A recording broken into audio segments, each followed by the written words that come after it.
പഞ്ചാഗ്നി പ്രണയം. രചന ആമി. അവതരണം ഷാഹുൽ മലയിൽ. എഡിറ്റിംഗ് ഷെരീജ് പൂനൂർ. നിർമ്മാണം PNR ക്രിയേഷൻസ്. പുച്ഛിച്ച് മുഖം തിരിച്ചതേ ഓർമ്മയുള്ളൂ. ഇടുപ്പിലായി അവന്റെ കൈവിരലുകൾ മുറുകി. ഉള്ളാരെ വിറയിൽ കടന്നുപോയവളുടെ വിരലുകൾ തലയിണയിലായി മുറുകി. അധികം വൈകാതെ തനിക്ക് മുകളിലായി അമർന്നവനെ കാണാൻ പകച്ചുപോയവൾ കിച്ച് എന്ന് വിളിക്കും മുമ്പേ അവളുടെ കാതോരം. അഭിനയായിരുന്നല്ലടി തല്ലുപൊളി. ഈ ട്രിപ്പിന് വരാതിരിക്കാണ് നിന്റെ അടവല്ലേ ഈ വീഴ്ച? ഓ ഗോഡ്, പ്ലാൻ ലീക്കായി തോന്നുന്നു എന്ന ആത്മയോടെ. ആര് പറഞ്ഞു? ഞങ്ങൾ കഴിക്കുന്നതും ചോറ് തന്നെയാ. പിന്നെ ഞങ്ങൾ 3 നേരം ഉണ്ടംപരിയാണല്ലോ കഴിക്കുന്നത്. തർക്കുത്തരം പറയുന്ന തല്ലുപൊളി എന്ന് പറഞ്ഞവളെ കാതിലായി കടിച്ചതും അവൾ അലറി വിളിക്കും മുമ്പ് അവന്റെ അത്തരത്തിൽ കാതിലായി നുണഞ്ഞതും അലറി വിളിക്കാൻ ഒരുങ്ങിയവളുടെ ശബ്ദം തൊണ്ടക്കുഴിയിൽ തന്നെ അടഞ്ഞുപോയി. കാതിൽ നിന്ന് അതിരാൻ കെറ്റിയവൻ വീണ്ടും. ഇനി പറയ്, അഭിനയല്ലേ? അനാവശ്യം പറഞ്ഞേക്കരുത്. ഞാൻ എന്തൊരു ആഗ്രഹിച്ചെന്നറിയാം ട്രിപ്പ്. ശബ്ദത്തിൽ വിറയിൽ കടന്നു വന്നെങ്കിലും ഒരു വിധത്തിൽ അവൾ പറഞ്ഞു തീർത്തു. ആഹാ, ഒത്തിരി ആഗ്രഹിച്ചു കുട്ടി ആ ട്രിപ്പ്. അവന് നിശ്വാസം കാതിൽ തട്ടിയതിന്റെ ഫലമായി ചെറുമൂളിൽ മാത്രമാണ് അവളിൽ നിന്ന് പുറത്തു വന്നത്. പിന്നെന്താ വരാനൊരു മടി? അത് പിന്നെ ഞാൻ വീട് നടുവുള്ളക്കി കിടക്കുകയല്ലായിരുന്നോ? അതാ. അല്ലായിരുന്നെങ്കിൽ വരുമായിരുന്നോ? Drama queen. എന്താ? എന്റെ പെണ്ണ് ഒത്തിരി ആഗ്രഹിച്ച കാര്യം കിട്ടിയാണായി ഞാൻ സാധിച്ചില്ലെങ്കിൽ മോശമല്ലേ? അതുകൊണ്ട് പൊന്നുമോളുടെ വേദന ഞാൻ തന്നെ മാറ്റി തന്നേക്കാം. ഇതങ്ങനെ പെട്ടെന്നൊന്നും മാറൂല. ഇവിടെയല്ലേ വേദന എന്ന് പറഞ്ഞ് ഇടുപ്പിലൂടെ കൈ ചലിച്ചതും ആകെ പെട്ടതുപോലെ അവൾ മിണ്ടാ നിന്നു. ഉയർന്നു പിടിക്കുന്ന തന്റെ ഹൃദയം ഇപ്പോൾ പുറത്തോട്ട് ചാടുമെന്ന സ്ഥിതിയായി. അവളിലേക്കായി പൂർണ്ണമായി അമർന്നതും അറിയാതെ അവൾ പടച്ചോനെ വിളിച്ചുപോയി. ഇപ്പൊ വേദനയുണ്ടോ എന്ന് ചോദിച്ചവന്റെ കൈ അണിവയറിലേക്കായി അരിച്ചിറങ്ങിയതും ഇറുക്ക മിഴികളടച്ച് വലിച്ചു തുറന്ന് മാറി മാറി വേദന മാറി എന്നലറി. അവളിൽ നിന്നൊരു ചിരിയോടകന്നു മാറി അതേ സ്പോട്ടിൽ അക്കു ബെഡിലായി ചാടിയിരുന്നു. ഓർന്ന് വീഴാനാ ഞാൻ സ്കാർഫ് തലയിലേക്കായിട്ടതും ഞൊടിയിടയിൽ അവന്റെ വിരലുകൾ അത് വലിച്ചെടുത്ത് ബെഡിനോരത്തേക്കായി മാറ്റിയിട്ടതും അക്കു കണ്ണും മിഴിച്ചു നിന്നു. എന്നാൽ അങ്ങനെ ഒരു പ്രവൃത്തി ചെയ്ത യാതൊരു ഭാവമില്ലാതെ അവളിലേക്കായി മിഴികൾ ഊന്നി അടുക്കവേ. ശരിക്കും വേദന മാറിയോ? അതിനെന്തിനാ അടുത്തേക്ക് വരുന്നു? മാറിയെന്ന് ഞാൻ പറഞ്ഞല്ലേ. ഓക്കെ, അപ്പൊ ട്രിപ്പിന് പ്രോബ്ലം ഇല്ലല്ലോ? ഉണ്ട്. ഉണ്ടോ? ഇല്ല. ഇല്ലേ? ഉണ്ട്. ഏതിലെങ്കിലും ഒന്ന് ഉറച്ചു നിൽക്കടി. ഉണ്ടില്ല. അതിന് ചോറ് കഴിക്കുന്ന സമയമില്ലല്ലോ മോളെ ഇത്. എന്തെങ്കിലും പ്രോബ്ലം ഉണ്ടെങ്കിൽ ഇപ്പൊ പറയണം. തന്റെ വിടാതെയുള്ള ചോദ്യം ചുണ്ടുവിളത്തി കുഞ്ഞുകുട്ടികളെ കണക്ക് ദയനീത മുഖത്ത് വാരിപ്പൊത്തിരിക്കുന്നവളെ കാണെ അവന്റെ ഉള്ളിൽ അവളോടുള്ള പ്രണയം ഉയർന്നു വന്നു. Drama Queen. എന്ത് ഡ്രാമ ക്വീനോ? പിന്നെ വേദനയില്ല ഇത്രയും നേരം നീ കാണിച്ചു വെച്ച അഭിനയത്തിന് ഞാൻ എന്ത് വിളിക്കണം? ഓസ്കാർ എടുത്ത് കൈ തരട്ടെ. ഓഹോ, ഡ്രാമ ക്വീൻ എന്നല്ലേ?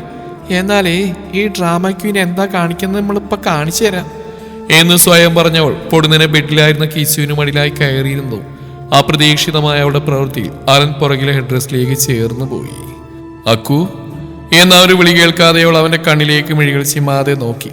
അവളുടെ നോട്ടത്തിൽ പതറിപ്പോകുന്നവന്റെ മനസ്സോടെ സാമീപ്യത്തിൽ കൈവിട്ടു പോകുന്നുണ്ടായിരുന്നു. അതെ, ഞാൻ ഡ്രാമാക്കിയനാ. അത് ഈ രാവണന്റെ മാത്രം റാണിയാ എന്ന് പതിഞ്ഞ സ്വരത്തിൽ പറഞ്ഞുകൊണ്ട് അവളുടെ വിരലുകൾ അവന്റെ മുഖത്തോടെ സഞ്ചരിച്ച് കഴുത്തിലേക്കായി ഒഴുകിയിറങ്ങി. പരവേശത്തോടെയുള്ള ഉമിനീരിറക്കിയുള്ള അവന്റെ ഇരിപ്പിൽ പൊട്ടിവന്ന ചിരി അടക്കിയവളുടെ കവിളിലായി അതിന്റെ ബാക്കി പത്രം എന്നോണം ചെറു ആഴത്തിൽ നുണക്കുഴി വിരിഞ്ഞു. തന്റെ സർവ്വ നിയന്ത്രണവും തെറ്റിക്കാൻ കഴിവുണ്ടെന്ന് ആ പുഞ്ചിരിയിൽ തെളിഞ്ഞ നുണക്കുഴി ആഴം തെളിയിച്ചു. ഒരു വേള അവയിൽ തന്റെ അതിരം ചേർക്കാൻ അവൻ കൊതിച്ചുപോയി. അതുകൊണ്ട് എന്റെ കെട്ടിയോ മനസ്സിലാക്കുന്നതിന് മുമ്പ് ഞാൻ പ്രവർത്തിച്ച് കാണിക്കും. അവളുടെ വാക്കിൽ എന്താണെന്നുള്ള രീതിയിൽ പുരികം ചുളിക്കും മുമ്പേ അവനിൽ നിന്നും വിട്ടുമാറി. ഞാൻ ട്രിപ്പിന് വരുന്നില്ലടാ രാവണ എന്ന് പറഞ്ഞ് ബെഡിൽ നിന്നായി ചാടിയിറങ്ങി മുന്നോട്ടോടാനായി കാൽവെക്കവേ സ്വഭാവത്തിലേക്ക് വന്നവന്റെ കൈകൾ അവളെ പിടിക്കാൻ എന്നാണ് ഉയർന്നെങ്കിലും അവന്റെ കൈപ്പിടിൽ ഒതുങ്ങിയത് അവളുടെ സ്കേർട്ടിന്റെ ത്രെഡിലായിരുന്നു. അടുത്ത നിമിഷം അത് കയ്യിലേക്കായി അഴിഞ്ഞതും ഇടുപ്പിൽ നിന്നും സ്കേർട്ട് അഴിക്കും മുമ്പേ പകച്ചു പോയവൾ സ്കേർട്ടോടുകൂടി അരയിലായി ചുറ്റിപ്പിടിച്ചെങ്കിലും ബാലൻസ് നഷ്ടമായ അവൾ ബെഡിലേക്കായി മലർന്നു വീണു. പകപ്പോടെ ബെഡിലായി കണ്ണും തള്ളിക്കിടന്നെങ്കിലും അത് ദയനീയതയിലേക്ക് മാറാൻ അധിക സമയം വേണ്ടി വന്നില്ല.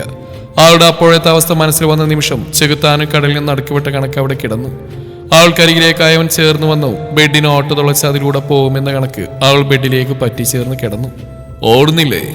അവൾ വളിഞ്ഞ ഭാഗത്തോടെ നിന്നും അവന്റെ കൈ അവളുടെ ഇടുപ്പിലായി ചുറ്റിപ്പിടിച്ച് അവളുടെ കൈ അടർത്തി മാറ്റി. ബലം പ്രയോഗിച്ചെങ്കിലും അവന്റെ കൈക്കരുത്തിൽ തോറ്റു പിന്മാറേണ്ടി വന്നു. ഇരുകൈകൾ ബലമായി പിടിച്ച് മുകളിലേക്കായി ഉയർത്തി ബെഡിലേക്കായി പതിപ്പിച്ചു. അതോടുകൂടി ഹൃദയം കിടന്ന് ഉച്ചത്തിൽ മിടിക്കാൻ തുടങ്ങി. അവളുടെ കഴുത്തിലേക്കായി മുഖം അടുപ്പിച്ചവൻ മറുകൈ വിരലിനാൽ അവളുടെ ഇടുപ്പിലൂടെ സഞ്ചരിച്ചു. അവന്റെ കൈ ചലനം അവളിൽ പരവേശം സൃഷ്ടിച്ചു. ഹൃദയം പൊട്ടിപ്പോകുമെന്ന ഭയത്തിൽ അവൾ മിഴികൾ ഇറുക്കി അടച്ചു. വേണ്ട എന്നവൾ കാറ്റുപോലെ പറഞ്ഞു. അക്കു അവന്റെ വിളി കേട്ട് അവൾ ഉമിനീരിറക്കി. അവന്റെ കൈ സ്കേർട്ടിലേക്കായി ചേർന്നു. മിഴികൾ ഇറുക്കി അടച്ച അവളുടെ തൊണ്ടക്കുഴിയിൽ നിന്നും ഒരേങ്ങൽ പുറത്തു വന്നു. ചുണ്ടു വിതുമ്പിപ്പോയി. അവളുടെ കഴുത്തിലായ ആദരം പതിഞ്ഞതിന് പുറമെ അവളുടെ കൈകളെ പിടിച്ചു വെച്ച് അവന്റെ കൈ വേർപ്പെടുത്തി ചെറു ചിരിയോടെ അവൻ അവളെ മുറുകെ കെട്ടിവെച്ചു. നീ തല്ലുളി, ടീസ് ചെയ്യാൻ നിനക്ക് മാത്രമല്ല, എനിക്കും അറിയാം എന്നവളുടെ കാതോരം കേൾക്കി മിഴികൾ വലിച്ചു തുറന്ന പാടെ അവൻ അവളിൽ നിന്ന് അകന്നു മാറി. നിറഞ്ഞു ചുമന്ന അവളുടെ മിഴികൾ കാണാൻ അവൻ സൈറ്റ് അടിച്ചതും ചുണ്ടു വിതുമ്പി ചാടി എണീറ്റ് അവനെ ഇറുകിയപ്പോഴെന്ന് തേങ്ങിക്കരഞ്ഞു. അതേ ഊക്കോടെ അവനെ പുറകിലേക്ക് തള്ളിയകറ്റി. ഞാൻ എന്തോരം പേടിച്ചെന്നറിയോ, അറ്റാക്കൊന്ന് ഞാനിങ്ങനെ തട്ടിപ്പോയിരുന്നെങ്കിൽ എന്ന് പറഞ്ഞത് അവൾ അവനിലേക്ക് വലിച്ചടുപ്പിച്ച്. വിട്ടുകൊടുത്താലല്ലേടി വേണ്ടേ, എനിക്ക് വേണം നിന്നെ ഈ ജീവിതം മുഴുവൻ. പേടി എന്തിനാ വേണ്ടേ, നിന്റെ ഓരോ ഭാവം പോലും എനിക്കറിയാം. നിന്റെ അനുവാദം ഇല്ലാതെ ഞാൻ ഒന്നും ചെയ്യില്ല. പിന്നെ ഈ ഒരു പേടി കൊണ്ടാണ് നിങ്ങൾ ട്രിപ്പ് ക്യാൻസൽ ചെയ്യുന്നെങ്കിൽ വേണ്ട, എപ്പോഴും നിങ്ങളുടെ തീരുമാനമായിരിക്കും ഫസ്റ്റ് പ്രയോറിറ്റി. അപ്പൊ ഉമ്മ വെച്ചതോ? അത് ഇടക്കാല ആശ്വാസമല്ലേ, അതെനിക്ക് വേണം. ഞാൻ പോണേണ്. ആ അങ്ങനെ അങ്ങ് പോയാലോ എന്ന് പറഞ്ഞവൻ ആളെ ബെഡിലേക്കായി കിടത്തി അവൾക്ക് മുകളിലായി അമർന്നു. പിന്നെ ഇടക്കാല ആശ്വാസമായിട്ട് ഞാൻ ജസ്റ്റ് വൺ കിസ്. ഓ അത്രയേ ഉള്ളോ? ഒതുക്കില്ലെന്നാ പറഞ്ഞ് അവന്റെ വാക്കേട്ട് അവൾ വായും തുറന്നിരുന്നു പോയി. സോറി ഫോർ ഹേർട്ടിങ് യു എന്ന് പറഞ്ഞ് അടിച്ച കവിലായവൻ ചുണ്ടിയേർത്തു. ഒരു വേള അവളുടെ മിഴികൾ അടഞ്ഞു തുറന്നു. അവളുടെ മുഖം തന്റെ കൈക്കുമ്പിലായി കോരിയെടുത്ത്. ആ കോരിക്കലും ചെയ്യണമെന്ന് കരുതിയതല്ല, ദേഷ്യം കൊണ്ട് പിടിവിട്ടു പോയപ്പോൾ അറിയാതെ കൈ ഉയർന്ന. ഒത്തിരി റിസ്ക് എടുത്ത് തയ്യാറാക്കിയ പ്രൊജക്ട് പെട്ടെന്നൊരു നിമിഷം നശിപ്പിച്ചു കളഞ്ഞെന്ന് ചിന്തിച്ചു പോയി. അവളുടെ മുഖത്തേക്ക് ഉറ്റുനോക്കിയാൻ പറയുന്ന കേട്ട് പതിയെ തന്റെ കവിളിൽ വെച്ച് അവന്റെ കൈ പതിയെ എടുത്തു മാറ്റി. അതിനെനിക്ക് വിരോധമൊന്നുമില്ല, കാരണം അതെനിക്ക് കിട്ടേണ്ട തന്നെയായിരുന്നു. പിന്നെ അത് കരുതി സ്ത്രീകൾക്ക് നേരെ കൈയെടുത്തൊന്നും നല്ലതല്ല. പിന്നെ എനിക്ക് പരാതിയില്ലാത്ത ആ വായിൽ നിന്നൊന്നും വീഴാത്തോണ്ട് മാത്രം, അല്ലെങ്കിൽ ഞാൻ നിങ്ങളെ ഡ്രൈവ് വാഷ് ചെയ്തേനെ. ഓഹ് എന്തോന്ന് വാക്കാടോ drive wash, you mean divorce? ആ എന്ന് മോളി പുച്ഛിച്ച് മുഖം തിരിച്ചതേ ഓർമ്മയുള്ളൂ. അവൾ ബെഡിലായി പോസ്റ്റർ പോലെ കിടന്നു പോയിരുന്നു. എന്താ എന്ന പകപ്പോടെയുള്ള അവളുടെ ചോദ്യത്തിന് നിനക്കെന്നെ ഡിവോഴ്സ് ചെയ്യണോ? നിനക്ക് എന്നിൽ നിന്നൊരു മോചനമില്ല മെഹക്ക്. വെറുതെ ആയാൽ പോലും എന്നിൽ നിന്ന് അകന്നു പോവുക എന്ന ചിന്ത നിന്നിൽ ഇനി വേണ്ട. പിന്നെ നിന്റെ ഈ ചുണ്ടോട്ടുന്ന പരിപാടി ഞാൻ നിർത്താൻ പറഞ്ഞിട്ടുണ്ട്. ഇല്ലേ എന്ന് കുട്ടി മനസ്സിൽ പറയാൻ ഉദ്ദേശിച്ചെങ്കിലും വ്യക്തമായി അത് പുറത്തേക്ക് കേൾക്കുക മാത്രമല്ല മനസ്സിലായി പുച്ഛിക്കാൻ വിചാരിച്ച് അന്തസ്സായി മുഖത്തായി പ്രതിഫലിച്ചു. അടുത്ത നിമിഷം തന്നെ അവന്റെ അധര അവിടെ അതിരത്തിലായി ചേർന്നു. ഒരു വേള അവിടെ കണ്ണുകൾ മിഴിഞ്ഞുപോയി. ചെറുതായി ഒന്ന് അമർത്തി വിട്ടുമാറാൻ ഉദ്ദേശിച്ചുകൊണ്ട് അടുത്തവന് അവളുടെ അതിരത്തിന്റെ മൃദുലതയിൽ പിടിവിട്ടു പോയി. ഒന്നാകെ നുണഞ്ഞു തുടങ്ങിയിരുന്നു. മേൽ ചുണ്ടും കീഴ്ചുണ്ടും മാറി മാറി നുണഞ്ഞു. പെട്ടെന്ന് ബോധം വന്ന കണക്ക് അവൾ അവനെ തന്നിൽ നിന്ന് തള്ളി മാറ്റാൻ ഒരുങ്ങി. ആ കൈകളെ പിടിച്ച് ബെഡിലേക്കായി ചേർത്ത് വെച്ച് വീണ്ടും ആഴത്തിൽ നുണഞ്ഞു. മനസ്സിൽ ആ മനസ്സോട് അതിരത്തിൽ നിന്ന് വേർപ്പെട്ട് അവളിൽ നിന്ന് തെല്ലെന്നുയർന്ന കിതപ്പോടെ ഞാൻ നിന്നോട് പറഞ്ഞതല്ലേ പെണ്ണെ, മുഖം ഇങ്ങനെ കോട്ടരുതെന്ന്. നിന്റെ മുഖത്ത് വിരിയുന്ന ഈ കുറുമ്പ് നിറഞ്ഞ ഭാവം പോലും എന്നിലുളവാക്കുന്ന പ്രണയത്തെ അധികരിപ്പിക്കാനേ സാധിക്കൂ. അങ്ങനെയുള്ള നിന്റെ ഓരോ ഭാവത്തിൽ പോലും ചിലപ്പോ പിടിവിട്ടു പോയെന്നിരിക്കും. എന്റെ പടച്ചോനെ, മൂർഖം പാമ്പിനെയാണ് ഞാൻ DJ കളിച്ച് വിളിച്ചത് എന്ന ആത്മയോട് അവൾ അറിയാതെ ഉമിനീരിറക്കിപ്പോയി. അതുപോലെ അവൾക്ക് പാരയാണെന്ന് അടുത്ത നിമിഷമാണ് അവൾക്ക് മനസ്സിലായത്. തൊണ്ടക്കുഴിയിലെ ഉമിനീരിറങ്ങുന്നതിന്റെ ചലനത്തിലായ അവന്റെ മിഴികൾ പതിഞ്ഞ അടുത്ത നിമിഷം അവൾ പോലും പ്രതീക്ഷിക്കാതെ അവന്റെ അതിരം തൊണ്ടക്കുഴിയിലായി അമർന്നു. അപ്രതീക്ഷിതമായ പ്രവൃത്തിയിൽ പിടഞ്ഞുപോയ അക്കു കിച്ചാ ഏങ്ങളോടെ ബെഡിലായി വിരലുകൾ മുറുകി.